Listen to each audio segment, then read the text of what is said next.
All right, it's a very special episode of Splash Hit. We're here in Scottsdale, Arizona at the Giants spring training facility for the Giants fantasy camp. We're actually in Tony Vitello's office right now. That's right. He's not here yet, so we decided to jump in Tony's office. Tony, I hope you don't mind. You're not here yet, so we jumped into your office real quick. We had a long day at fantasy camp today. We had 2 7-inning games. So for you guys that don't know what fantasy camp is, we got 66 campers. They're all Giants fans. They come to Scottsdale for a week. They pretend like they're major league players. One day is a combine where we sit there with our clipboards and evaluate guys, and the next day we played games. So today we had 2 7-inning games. We just got off the field, so we're recording this episode of Splash Hit. Special guest today, Jeremy Affelt, joins the show. You're 2-0. You're 2-0 today. I'm 2-0 today. We won both games. I don't know if I could say the name of my team on here.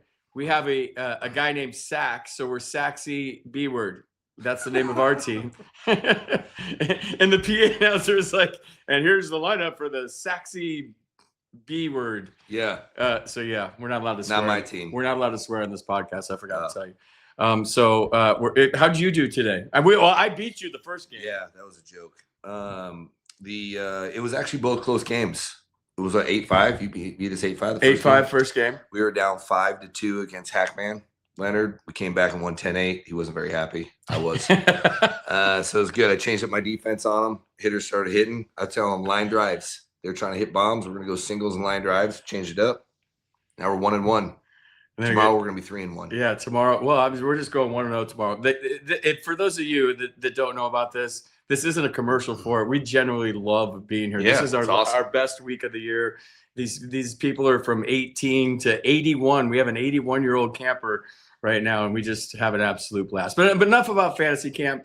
If you guys do get a chance, come down here. I just want to pick your brain a little bit about relief pitching. Like I have one of the best relievers in Giants history sitting next to me. You went to spring training last year, Buster's including all the old players. Talk about some of the guys you work with in your theories and your philosophies and the wisdom you imparted on these guys. Yeah, coming into camp, I didn't really understand spring training. So we haven't been back at camp for 2-3 years. We just weren't invited back. Buster comes in, obviously, and just says, hey, I want you guys coming back into the fold. And seeing how they did camp is not how I did camp. We were on the field the whole day, all day, doing stuff. They have too many breaks, in my opinion. But I was able to kind of talk to some of the relievers and just get them to understand, hey, for me, you don't overcomplicate the bullpen, but you've got to challenge hitters and go after it. And you've got to have that mentality that when you go into the ball game, it's over. And so when some of these guys are in the analytics and they're like, well, my spin rate's this and my spin, and I tell them, I have no idea what you're talking about. All I know is that when a hitter gets in that box, I need to finish my pitches. I'm going to throw a wipeout breaking ball, and I'm going to throw to the hole that I need to throw to get you out. So you want to talk analytics, you got to talk to somebody else. I just think that in some ways, especially bullpen guys, I understand starters sometimes because they got to face these guys 3-4 times. They've got to set guys up. How they set guys up when I played was a little different. It was probably analytics. It just wasn't called that, right? But for me as a bullpen guy, you simplify it. I have the opportunity to throw the entire kitchen sink at you. I can throw whatever I want. My starters, if they've done their job, they have set the hitters up, catcher knows, whatever is Bailey should know coming in, hey, your stuff versus what we've seen him do. Let's just go after these guys. You got one shot. Don't worry about your spin rate. Don't worry.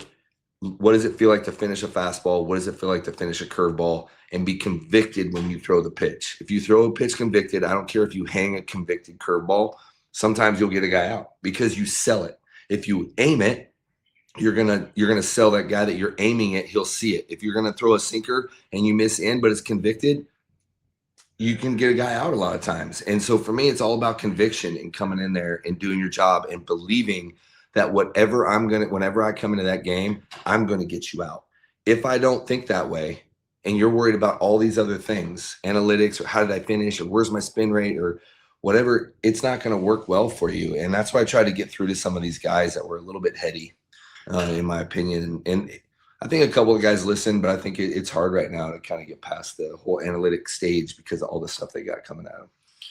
So I've talked to a lot of some guys even on the Giants that were starting pitchers their whole career, and now they go to the bullpen. If you're talking to a young kid that's been a starter, what would be the first thing you would tell them, the advice you give them about being a relief pitcher now?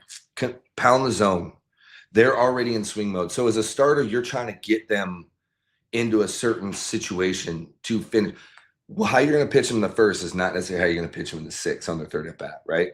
Maddox, one of the things he told me as a starter is, I said, you never threw no hitter. He's like, no, because I wanted to give up hits early because I'm going to show them something that I'm going to save when I need to get them out in the sixth and seventh. So I'm going to throw a lot more strikes early, get them swinging. And when they're swinging, that's when I don't have to throw a strike because it's about winning the game. And that stuck with me because, in my opinion, if you watch them pay attention to the game, you're literally going to see these guys swinging. I've got guys pounding the zone. They're in swing mode. They're ready. You throw a first pitch strike coming out the gate, most of the time, sometimes they're going to say, oh, well, I'm going to swing at this reliever's first pitch fastball. If you know that, throw a first pitch curveball for a strike or a breaking ball. But my biggest thing was like pound the zone. Pound the zone. They're in swing mode. And then you don't have to set guys up. Get ahead early. Get them thinking, okay, I've got to keep myself in swing mode. These guys are throwing strikes. Then you don't have to be so fine later in the count. But for me, I came in right away and was like, I'm going to try to throw strikes as much as possible right away. I want you swinging in 3 pitches or less. As a starter, you're trying to show them stuff. I want you out. I don't want to be out there more than 12, 13 pitches. If a reliever's out there for 20 pitches, you're either going to get away with it or you're in trouble. Like, I don't want to be out there that long. So get it done early. I used to fall into the trap of like, every time I come in, I throw first pitch curveball. Sabian looked at me one day. He's like, quit throwing first pitch curveballs, dude. The whole league knows you come in, throw a first pitch curveball, someone's going to sit on it, mix it up a little bit. And I said, well, I'm just trying to keep them off the fastball. He's like, just throw a good sinker down and away. They're not, if they swing at it, you get them a ground ball in 1 pitch. Great. You get out of it. Like, so it changed my whole view on that. So for me, it's like it's fill the strike zone, come after guys, and don't nitpick the strike zone. If you do that, you're fine. You start nitpicking, you're going to be in trouble. See, what I'm hearing here is it's like being a relief pitcher and a successful one like you. It's more about mentality and makeup. I mean, you got to have stuff. That's right. You can't go in there with nothing Right. and spitballs. But it sounds like it's about a mentality. And for a starter to go to a reliever, don't they have to embrace it and have that FU type of mentality? Yeah. Well, I mean, think of when you were hitting. If you're hitting and you knew this reliever came in and he was like, just carrying it just off, throwing just Scared. You're Scared. like, We're this guy- screaming scared from the top step. Scared. And you're going to attack him. If you've got a guy coming in, he just wham, strike one, and then looks at you. You're like, all right, well, I gotta get going here. He's going to challenge us. Most closers they come after you. I mean, what closer nitpicks? Nobody. Martin Rivera threw the same pitch for 20 years, and he just cut her. Everybody knew it, but he kept coming after you. Kept coming. You have to be ready. And when you cheat on him, he goes the other way. Like for me, if you come in and a reliever is nitpicking, you're going to sit there and work the count because you're like, great, because we're going to start a rally here. He's going to walk the leadoff guy. Then we can bunt him over, whatever, in a close ball game. But if you have a reliever that comes in and just fires strike one right out the gate, my goodness, you might cheat from time to time. A hitter might cheat from time to time and get me. Come in first base sinker, he swings, hits a ball for a base hit. Not great. You got to do that 3 times. You got to do it 3 times to beat me. You know, you do. Yeah. I mean, you do it. Great. But I'm or 4. You gotta have, if I give up 4 singles, I'm going to give up a run. But I'm hoping in that time I'm going to get a double play ball. So like, you want to come after me and swing early, great. That's going to help me. And if I go in there and I throw boom, boom, boom, 9, 10 pitches, 12 pitches, and I'm out of my inning, Boch could use me the next day, right? So it's like, okay, good. But if I come in there and throw 30 pitches because I'm nitpicking, I'm tired the next day. He's not going to want to use me. I've shown everybody my stuff. Like, I want you in. I want to get in and out, and I'm not afraid of you. I don't care about the name on your back. I don't care who you are. My stuff is better than you. You're a 300 hitter, which means I still have a 70% chance. And of that three hits that you got, you probably hit a little dinker that you should have got out on. So really, you only got 2 knocks on good pitches. So I'm thinking I got an 80% chance to get you out. Why wouldn't I just throw fastball? But this is the finished product, though. You're retired now. You've had all the success. You can have a sip. You had all the success. You won 3 World Series. We'll get to your postseason successes in a minute. But what was the evolution of this process? Like, did it take you a while to get to this mentality where I'm going into games and I'm coming right after you, and here's my best bolt against your best bolt? Yeah, it took me 7-8 years. I threw four seamers, curveball that was more of a started out 12-6, ended up being 11-4, which I like better because it carried the strike zone. And I threw a split finger. Problem is, my four seamer was 99. Curveball, guys just took it because they're like, he could probably throw it for a strike, but he can't do it twice. It's really hard to throw. If you're throwing high four seamers and coming off a curveball, guys are like, he's going to make a mistake. Hitters would tell me that. Todd Helton told me one day, he's like, man, you're the hardest throwing lefty that gives up that many hits I've ever seen in my life. And it would frustrate me. I'm like, what? Well, David Weathers walked up to me and he's like, you're going to learn a sinker. I'm like, no. He's like, yeah, you are. You're going to learn a sinker. Here's why. Because you're going to throw that sinker up there and they're going to beat it in the ground and you're going to throw 94, not 99. And they're going to hit it 97 feet instead of 397 feet. Four seams go far. Two seamers don't. You're going to learn that and just get outs. And I was like, well, he's like, pound the zone with a sinker.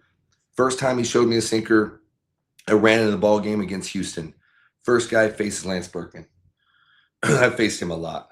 And I get him into a 1-1 count, throw a sinker. I thought, okay, 70%, as what David Weathers told me. He's like, Stormy, he's like, just think 70%, throw it, see what happens. Threw a BP sinker up there, squibbler to second base, and Berkman's running up the line, looks over at me. He's like, you have a sinker now? And I'm like, I guess. And he's like, next at bat, next day comes in, 2-0 count. Sinker, ground ball to second. And you're like, I like this pitch. And he's like looking at me like, this is ridiculous. He ran by me and says, the scouting report is obviously not right. I mean, he was so mad. And then I threw him curveballs for the next 3 at bats. And we got it, but I was like, sinker. Went to San Francisco, threw 90% sinkers, probably 8% curveballs or 2% splitties for the entire 7 years I was there, and I had my best years. And you had to sacrifice some velo, right? You weren't throwing 99 anymore. No, 92 to 90. I was 94 to 96 in 09 with sinkers, and I had my best year. I was at like a 1.9. That was an outlier year, right? That was my best year. But most of the time, I was 92 to 94 sink, throwing 79 to 81 on a curveball and an 87 to 88 mile-an-hour split. That was it. I threw 90% sinkers. Told him it was coming. All right. The best thing, you guys, about fantasy camp is we have a coach's locker room. Sean Dunston is in there. Jeffrey Leonard's in there. Jeremy's in there. JT Snow's in there. Travis Ishikawa's in there. And we just start shooting the stories, man, back and forth. And Jeremy and I were talking about 3-2 pitches the other day and his philosophy on a 3-2 pitch.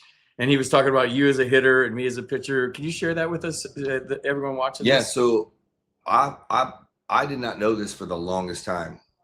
One, if you look at batting averages of a lot of players, 3-2, they're not good because they think full count, even bases loaded full count. It's not good. It's because they get big, they get excited. So I would be like, well, man, I'm behind the count. I have to throw this strike. And Rags looked at me one day. He's like, you're not behind in the count. You're ahead in the count. I'm like, no, I'm not. I'm if anything, I'm even. He's like, no, you're not. You're not even even. You're even in the count. If anything, you might be ahead in 2-2. You're ahead in the count. You're not even. And I'm like, I looked at him like, what are you talking about? He's like, listen, you need 3 strikes for a strikeout. You need 4 balls for a walk. So how is 2-2 an even count?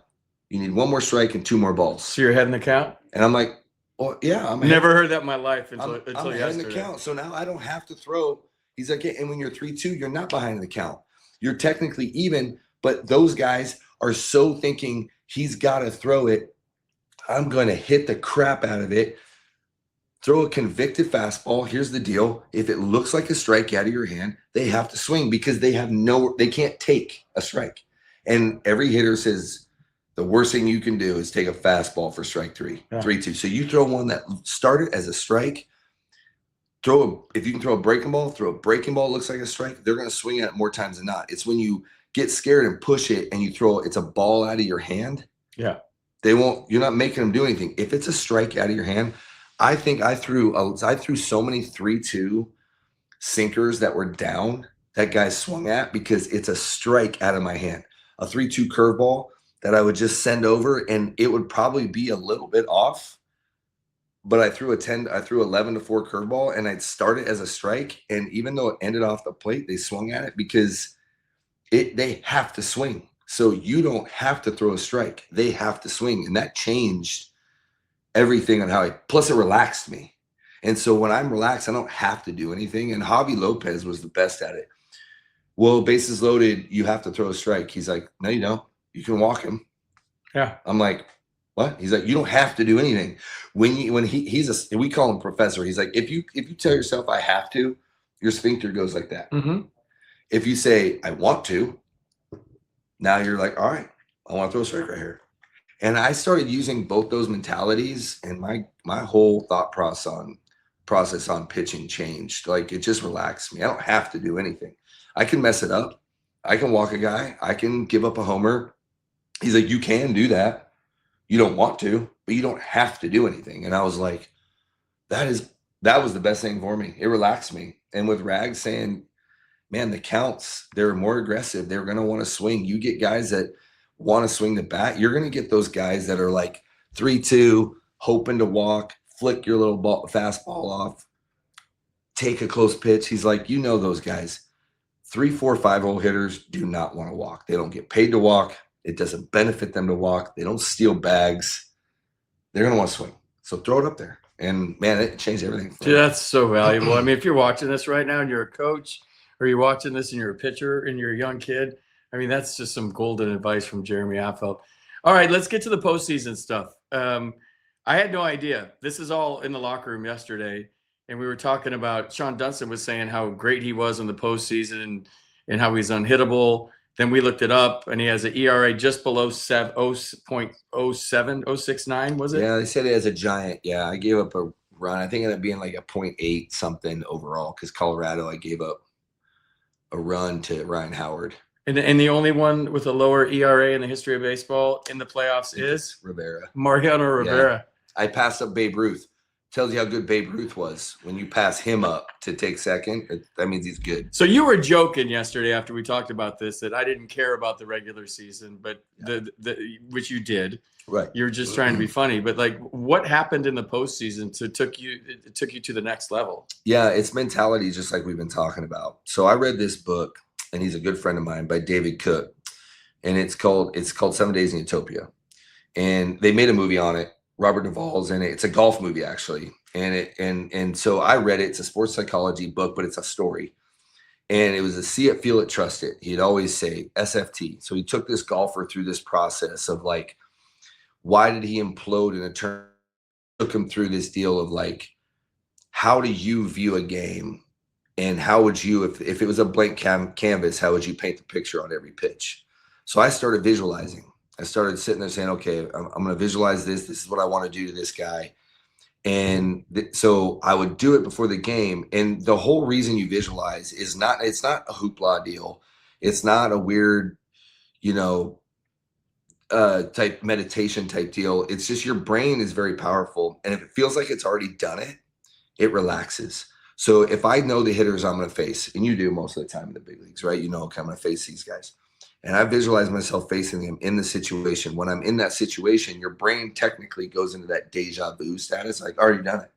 Right. So your body relaxes because you think you've already done it, right? So it's just that whole like mentality. Well, so I went through it with him. And this was in 2006 when I met him. And then 2007, I had a great World Series. That's the first time I ever been to the playoffs. And then with the Giants, because I approach it the same way. When you go to the playoffs, it's 60 feet, 6 inches. It's a 17-inch plate, just like the regular season. Okay. Mentally, you've got a world-class media, like from all over the world. Yeah. Everybody's there. It's like a Hollywood movie set during the playoffs. There's wires with cameras going across. There's cameras everywhere. They got cameras on the base paths. It's all, every media from every country's there. Well, naturally, your mentality is like, oh my gosh, we're in the playoffs. Like, I want to be the hero. Like, I'm going to be the man. I'm going to be on SportsCenter. I'm going to be on the cover of freaking ESPN magazine. I'm going to, Sports Illustrated. Like, and I was like, or it's 60 feet, 6 inches, and it's a 17-inch plate. And you as a hitter want to be the hero. I just want to get you out. Right. So I'm going to keep just throwing it up there like I normally do. Well, then the problem is for the hitter, everything's changed. They're all excited. There's energy. There's white towels going all over the place. Fans are screaming decibel levels at like 130. Babies can't go to the games because it could without headsets because it could bust their eardrums. That's a lot of energy coming at you. And I just said 60 feet, 6 inches. It's a 17-inch plate. Buster's back there. I'm going to throw my sinker like I always do. The hitter swung at more pitches that they shouldn't have swung at because they were trying to make something happen, where I was just like, the pressure's not on me. Oh. The pressure's on the hitter. You got to score the key run. I'm going to throw strikes because I just looked at it as I got all this defense behind me. I don't want a big time strikeout. I just want to get you out. I'm going to get you out. What is my, like I say, my controllable at the time? I come into a game, guys on first and second, game 7. I got guys on base. Hudson's got guys. Hey, what's your controllable? Well, the controllable aren't the guys on base. I didn't put them there. Right. My controllable is I got Aoki. I got a lefty. I'm going to throw a sinker, and I need to get a ground ball. That's my controllable. So what is my controllable in that situation? My delivery. I'm just going to come up, come set, deliver like I do, and see what happens, and hit a ground ball. Great. Next inning. Get a big-time double play. Why? Well, I got to run on first. I got a lefty up, and I'm like, I'm going to throw a sinker. I did not throw the best sinker. I throw a good sinker. He actually barreled it up.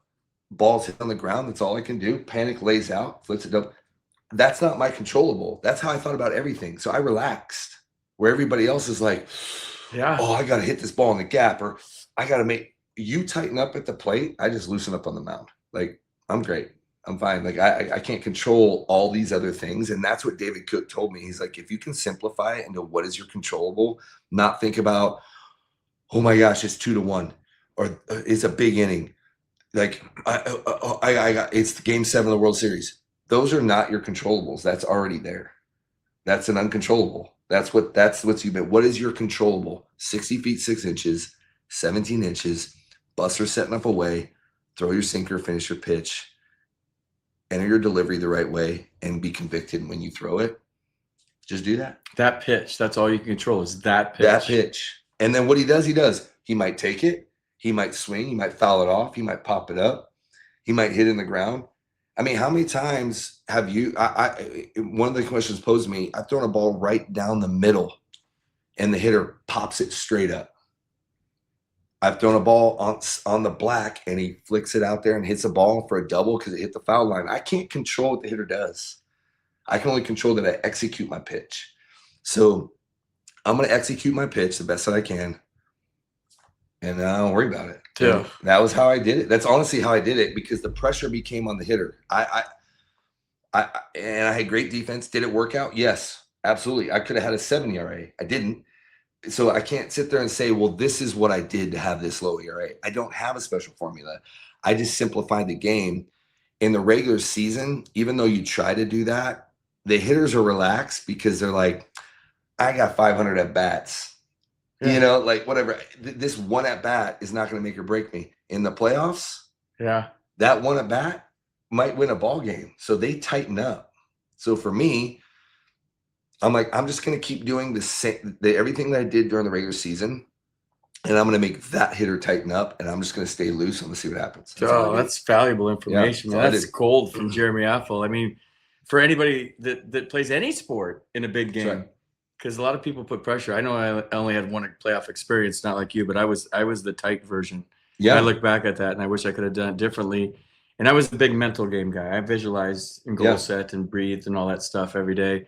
And there were some times when I would lay in my bed before I went to the ballpark with my headphones on and have Lunatic Fringe on by Red Ryder. That was my song. And I would sit there and see the guy throwing the pitch, and I would see my barrel hitting it, and I would see me rounding first for a double, and it's going in the gap.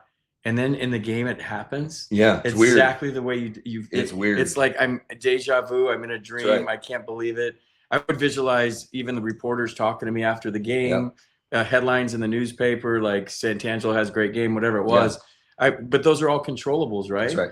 and you think about that stuff. But I you know me well enough now. I got real excited. I was the guy that you got out in the big games. Yeah, because I was this guy. Because you get up there and you can visualize that, but mentally it is so hard to control the brain when it's all excited and you're like, this is it. And a good hitter in the playoffs, they don't think like that. They're like, all right, this guy's going to throw this. He's going to work this. I'm just going to take a nice, easy swing here and see what happens. The good hitters that play with, think about how many great hitters in the regular season there were, and they go to the playoffs and they're a non-factor. Everybody expects them to get it done. Barry was like that for a long time until 2002, and he relaxed. Yeah. And he's like, whatever, I got it. And he was a loose hitter in 2002. I mean, it's almost like he was like, whatever, it's easy. I'm gonna take this guy deep, right? But if you look at all the good hitters, I mean, come on, man. I mean, Alex Rodriguez had an opportunity. He was an unbelievable player. Great in the playoffs. It just is what it is. And I don't know. I can't say I know why that was. Like, it doesn't mean he was tight. It just could be. But those guys, it would be super hard to be those guys because you are expected to do what you did in the regular season. So that expectation level, I don't care how much you get paid. I don't care how good you are, how many all-star teams you're on, whether you're a Hall of Famer or not. Sometimes that expectation gets in your head, and all of a sudden that slows your brain down just enough to where that little, quarter of a second to make a decision, you're late because you're thinking too much. You're not just reacting. You're like, okay, everybody wants me to get this. That's it. Your brain is, it's really, really hard to do. And if you can learn how not to, you're going to see good hitter. I mean, Cody Ross, come on, man. I love that guy, but you're not hitting freaking homers off that guy in the playoffs. You're not that guy threw a no-hitter against the Reds in the playoffs. I mean, you're not beating him like he did it. Yeah. And because he relaxed, he literally played relaxed. I mean, talking to him, he was just having fun. He's like, whatever, I'm gonna go up there and clicks him. Like it's crazy, but certain hitters can do it, certain pitchers can do it. You can train yourself to do it, but it is not really any secret formula. I just tried to do everything the same. And my routine going to the ballpark is the same as the regular season. How I got ready for a game was the same. I didn't change anything. I just did everything the same. And then it worked out. That's awesome. Yeah. All right, last one, and we got to get going. You mentioned your battery mate, Buster Posey, many times in this. How do you think he's doing as president of baseball operation? I'm a huge fan of the person and what he's done so far. Mm-hmm. But is it weird for you to see him in this role? Did you ever think he'd be in this role? And how do you think he's doing so far? I did not think he'd be in the role. Is he doing a good job in the role? I do. I think he has a very interesting dynamic to work with. And he's made some decisions that people are like, whoa, that's putting a lot on the line there. But that's kind of him. And in what regard? He doesn't make big headlines. So he's not, you will see everybody's like, well, we're not doing anything. He probably is doing a lot. He just doesn't talk about it. Right. Everything's close to the chest, but that's how he played.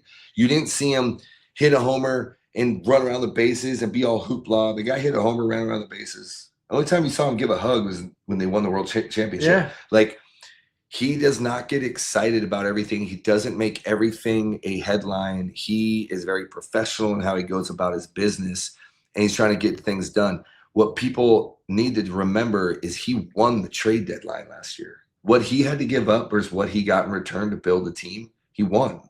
He won against the Mets deal was genius. Like, he didn't have to give up a ton.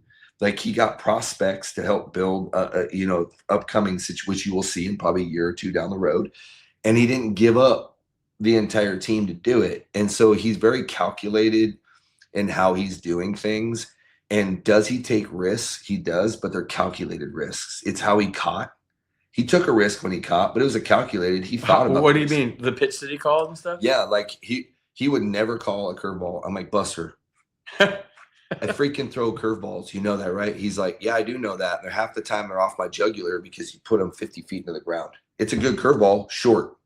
So when I call a curveball, I'm calculating that risk. It's a better risk for you to throw a sinker because they can't hit it I'm going to get that. And if you shake me to a curveball and I keep wanting to go to a fastball, that means it's not the risk it's not the right risk. I know what every pitch he calls is a risk. Everything. You don't know that it's going to work. You're just saying it's a calculated risk. It's going to work. So he's doing the same thing as a president? He's doing the same thing. He's like, when I decide to go all in on something, or when I decide to make a big risky move, it was the time to do it. But it's not like I just threw it up on the wall and been like, okay. There's everything. Even with the manager, everybody thought the same thing. Like, you did what? Then you think about how many players from Tennessee are on the Giants, or who have played with the guy or against the guy or for the guy. Then you see all the players. Todd Helton, you don't think, I might be wrong, but I watched Todd Helton's speech at the Hall of Fame. He called that guy out, said he's one of the best coaches he's ever seen. A Hall of Famer in his Hall of Fame speech named that guy. Yeah. In the speech. I'm pretty sure you knew that. Somebody knew it. Right. So it's like, well, he's got a lot of credibility, and maybe, yes, he comes from the college. Yes, it's a big jump. You don't think Buster knew all that? He knew all that stuff. So it's calculated. He sees a lot of different things going on, and he knows the team. He knows the energy of the team. He knows the feel of the team. He knows the risk he took, but it's calculated. So I look at all those things and I think, man, you give him, he's going to make moves. Every president, GM makes a move that people are going to question. Will it work out? We'll see.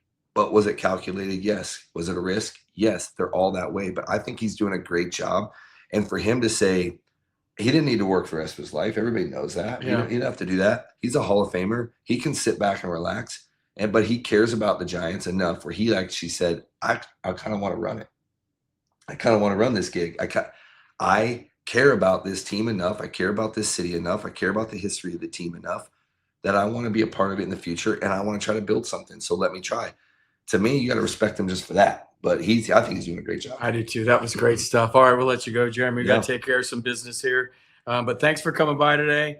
And maybe we'll face each other in the Giants Fantasy Camp League Championship. My guys better learn how to hit singles, not deep fly ball outs. Singles.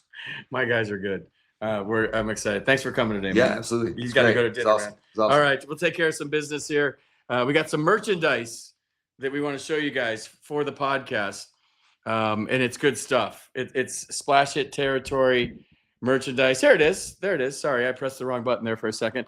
It's you see the shirts, you see the boats in the cove, you see another shirt, but it's good stuff. I loved the name of our podcast. I mean, we came up with it before we started this whole thing. I do want the coffee cub, and I haven't had cup. I said cub. Cup. I haven't got any merch yet. So maybe I can get some merch, everybody, and wear it on the podcast before the next episode. We'll see how it goes. I'm still down here in Scottsdale. We also need some subscribers. We're trying to get to 3,000. You guys are doing a great job. We're almost there right now. We want to get 3,000 subscribers. Go to YouTube, wherever you find your podcast, click on like, click on subscribe, and we will like you very much. We do read the comments. I read all the comments.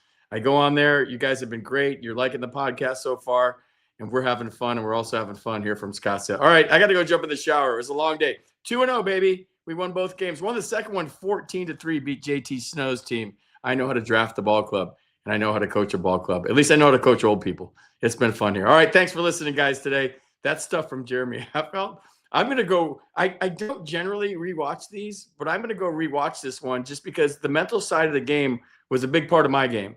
And for him to give that valuable information about big games and his philosophy on pitching and the sinker and the curveball and the mindset of a reliever. Like, if I'm Buster, I'm inviting that guy to spring training in a couple of weeks because that stuff was really, really good. And you know why? He's a 3-time World Series champion on the Wall of Fame, the Core Four. And he's becoming one of my friends. We're having a blast here at Fantasy Camp on and off the field. All right, I'm out of here. Like I say on the way out every single time, swing hard in case you hit it.